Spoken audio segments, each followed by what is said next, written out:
Tony, please can you tell us how one becomes a net zero hero and who can become one? Great. Well, yeah, there's a spread of this. One is that you yourself as an individual take action and work with your pension fund, your provider, work with your employer. But we've also allowed some pension funds to become partners with us. So when Nest announced that they were going to align their portfolio with net zero, they became a partner, and we really celebrated that. And then Aviva did the same, and we hope they'll join us as a partner as well. So these are the net zero heroes. But some of our partners are also corporates who've joined us by committing to make their pension fund more sustainable, and we left that sort of bar quite a low bar in a way. What we want are corporates to work with their staff, help them understand how their pension operates, but also for the corporate to engage with industry and start saying, well, we want something more sustainable. One of those large corporates now who is a partner of ours are already reviewing whether their staff pension scheme could be a net zero pension scheme. So that's how we're doing it. We're getting individuals to take action, corporates with staff pension schemes to take action, but also trying to recruit pension funds themselves. And today the Northern Local Government Pension Scheme joined us as a partner. They've already committed to net zero previously. So I think we're seeing momentum. I'm talking to 3 master trusts who I think will announce at some point soon that they'll also commit to net zero. So these are the heroes, but there's lots out there who aren't. Okay, I've just got very interesting, very good questions relevant. I'm sure everybody would want this answered. How can financial planners link up with the Make My Money Matter, or is it at institutional level? That's from Jill Turner. That's a bit more difficult. We're a small team trying to mobilize the public and mobilize businesses and employers. And what you have with the pension industry is this big, long spectrum of different actors. I think that probably the key thing is just to, align yourself with the intent. So I like what Philip was saying about sort of building an academy for understanding some of these issues in more depth. I love the Dialshifter approach because at the moment there are no metrics. When people say to me, what's a good pension? And I'm no financial advisor, I say, well, look, if it was me, I'd want a pension that's committed to net zero. So at the moment, there are only 2 good pensions, and that's from Nest or from Aviva, but none of the others are. And I think for financial advisors, when you're advising a client, at the moment, the choice of pension funds, your advice is for a pension fund that actually is causing climate change and causing the climate emergency. If we do get to a metric like a warming projection, so we're trying to reduce temperature rise to 1.5 degrees or 2 degrees. At the moment, most pension funds are 4 degrees. So at the moment, when you advise a client, it's a pension fund that's going to, its contribution will be to 4 degrees of warming. So in a way, if your client doesn't know that, I think that's a mis-selling scandal waiting to happen. Tony, I think this is a very timely question. It's just arrived from Damien Lardot, EQ Investors. How do you define net zero? Because I think this would be very important for people, because we know some people look at it as a target and are reducing it at increments. How would you define it? So, we've used the IPCC 1.5 degree report to set out a definition. But clearly what you have is a lot of industry working on this now. So you have science-based targets, the Transition Pathway Initiative, the Net Zero Asset Owners Alliance. So there are substantial groupings out there who are working on the methodology. I think, when you look at Nest's climate policy, there's a very responsible approach there to make the commitment, but on the tougher target, which is a halving of emissions by 2030, Nest has said they will work with their fund managers with an expectation to halve emissions by 2030. I think they know it's really difficult. and they still have yet to work out just exactly how to do that. So I think what's happening is the ambition is being set, but the methodology and approach will be developed. And clearly for different pension schemes, small or large, they're all operating in a different kind of context. Okay. So, Julia. Shall I jump in a little bit and just pick up on something else that Jill has just added, that there are other pension choices. But the thing is, I think from Tony's perspective, you're looking at, the massive providers, whereas from a financial advisor's perspective, you're looking at selecting individual funds, which is slightly different thing, I would say, for Jill and for others that are listening.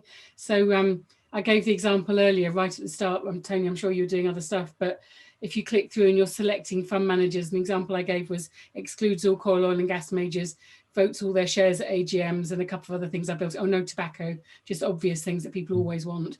And we came up with 52 DC funds that do that on Fund EcoMarket. But that's a different side of the industry, I would say, Jill, and for others. So there's whether or not, mind you saying, that coal, oil and gas exclusion is no prerequisite to net zero, eh? Because there can still be plenty of stuff in there that's carbon emitting. So that was just one criteria. I could build in another 10 and we'd probably get closer. But even then, unless someone really is focused on net zero, then we can't really be sure that we're going to deliver it. And like we were saying earlier, though, Tony, this is a journey, eh? These guys are going to take time. It really is, and thanks for saying that. So I suppose in a sense, the campaign is trying to shift £3 trillion of assets under management for the UK. So it's fantastic there are funds that are really driving this, but we need to get to that scale. And we're also building an international network. So Make My Money Matter Australia has been formed. Tonight I'll be talking to New Zealand, and we have sort of emerging partners in the Netherlands, in Sweden, in the US. So I'm hoping we can sort of build a global network that really pushes on this at the G7 next year and running up to COP26. But the intention is to move ultimately 40 trillion of assets under management in pension funds globally. So I think that the funds that are doing this are pioneering and helping to, again, pave the way and show what's possible. But the other challenge is getting businesses themselves to have a business model that's aligned with net zero. So, what are we investing in? We need the right kind of businesses, the right kind of funds and other products as well. Okay. And I'd add in that there's a mention for your stuff in Philip's work. So you two are connected, even if you're not necessarily aware, because obviously this all has to come through in training for advisors to understand. Do you want to expand on that at all, Philip? Yeah, I think that it's imperative that we keep up to speed, with these initiatives. Failure to do so would look, slightly egg on the face moment, but also it gives a great opportunity to showcase, and Jill's questions illustrates that. We can't hide behind what we don't know anymore. And I think that when we open that can, it's not a can of worms, it's a can of opportunity as well. And I think that if we see it like that, and it's us and other organizations and other trade associations and other institutes as well in the city, and I think that there is no competitive advantage here at all. This is not profiteering from training or learning or this. It's actually that, I'm using your words, dial shifting collectively, that we need to adopt here, not just as individual learners, but actually as corporations, as citizens, as customers and consumers. But I'd say, Philip, also, I do think there's a commercial advantage. I think if financial advisors are on top of, this is where the industry's going. So, like Julia's saying, she'll have a net zero statement. This is where we're going. And I think, integrating ESG rigorously across a pension fund portfolio will become the norm.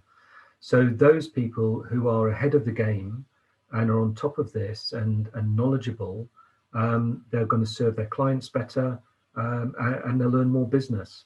And that's fantastic, because that's exactly what we want. And building that capability is really key, because it's a minefield. ESG, it's a minefield, trying to navigate all of that. And the methodology for net zero is super complicated. So, when we've got financial advisors who understand that space, they'll win business. and that's good for them, but it's good for the planet as well. That's great. Thank you. And I've got a few questions to Philip now. Can you tell us the difference between the CFA ESG qualification and the PIMFA ESG? Will they be complementary? So if somebody, you said that you recommend that, and if somebody does that and on top of the PIMFA, how do they work together? Because somebody was asking about, are PIMFA offering CPD for the ESG Academy, or is it, as you said, it was a certificate? Yes, there's a few good points in there. So I'll try and cover them briefly. So yes, the ESG, the PIMFA ESG Academy is a CISI, a CPD approved learning course. And that is validated by those guys, and it'll give you a certain number of hours, obviously subjected to you passing on completing each of the 3 modules. Now, in terms of like is there a correlation between the curriculums of both? Remember, this is a training course or a learning course. The CFA is a qualification. The CFA Institute is a qualification which I think it's around about 100 hours of learning. It costs £500, and therefore it's a very good introduction for all people who are interested in this area. Now, we have focused and intentionally focused on, as a learning course, on financial advisors, supporting financial advisors have more effective conversations with their clients on ESG. So we do cover off some of the elements that they do in their curriculum. However, I think that if a financial advisor wanted a springboard onto the CFA certification, then yes, go through our course. Why? Because it's free. So that'll give you the bedrock of understanding. And then if you think and think if it's appropriate or supportive, then happy days, crack on with the CFA Institute qualification, which, you know what, as one of my colleagues is going through it, we think it's a fantastic qualification.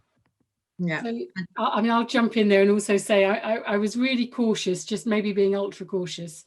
But when I was pulling together the content for this, I didn't want to look at what the CFA was doing, because they're different organisations, and I didn't want to be influenced. I didn't want to be either running the risk of criticising them or looking like I might have copied them. So I deliberately had my blinkers on when I was writing the content, and that may sound mad. And I had a number of people saying, I've got the brochure, would you like it? Or I've got the file, do you want it? And I said no to several people, so thank you to those. But I just, I've been working in this area 25 years, and I know the kind of stuff people get stuck with. And I'm in touch with all the fund managers on it, so I've got a reasonable idea of how this all works. So I wanted to make sure that this course was just, focused on my experience from financial advisors, because those guys they're Phillips or PIMFAs, they're your members to a large extent. And we've tried to cover off the broad, how the whole area fits together, because, your other members, I think, will find that useful as well, understanding the issues that advisors face, and that just basically getting people off the ground, same as them having listened to me talking, for a day's worth today. So it's that kind of quantity of content, not a whole exam syllabus. Mm-hmm. I also think it's quite interesting is that what Julia and I have tried to do is boil the ocean, literally. ESG in 5 hours. That's pretty tough going for anybody, even with a glass of a decent red in your hand. So that's what we try to do. And you know what, you guys will be the judges of whether we've done a good job of it or others. But I think that a broader brush on green finance with Oxford, our local university here they've done a fantastic job. And you know what, there's other courses at Fitch Learning as well. So I think that the great thing is that you get the choice, don't you? Just like ESG ratings, you get the choice as well. So we can answer Jill's question here. Can we use our learning in the ESG Academy as an accreditation to demonstrate our commitment and understanding in this area? The answer to that is a definite yes. When you use the word accreditation, just be really careful about that. Okay. I wouldn't use that one there. I would say it's a certificate of completing of a training course. There, accreditation, when I've got my head of learning hat on, is that. So what would I use? You just popped up, Jill. Yeah, certificate of completion. and of the ESG, the PIMFA ESG Academy is perfectly fine, and you will get a certificate saying that as well. Okay, brilliant. You can put it towards your Dialshifter qualifications, Jill.